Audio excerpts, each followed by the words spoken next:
কি তুই আমাকে মারলু? নু এর বিচার চিঙ্কু মাস্তান করবো।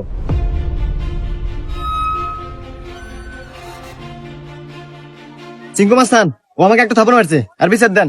এই আমি সিংকু মাস্তান, এই এলাকা যত সমস্যা সঠিক সমাধান আমি নিজে দেই। নয় ওরা একটা থাপড় খাবো, আর নাহলে এক থাপড়ের বদলে 10টা জরিমানা দেবো। সিংকু মাস্তান, আমার কাছে তো কোনো এখন টাকা পয়সা নাই, একটা থাপ্পড়ই দেন। এই মার একটা থাপড়।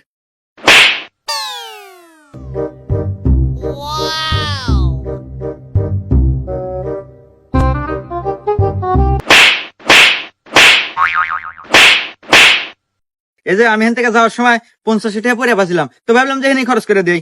এই যে ধরেন 30টা আপনি নেন আর 20 টাকা দিয়ে দিন, থাকে। হুমুন্দি কয় গিরা 20টা আপনি রেখে দেন, আমার লাগবো না।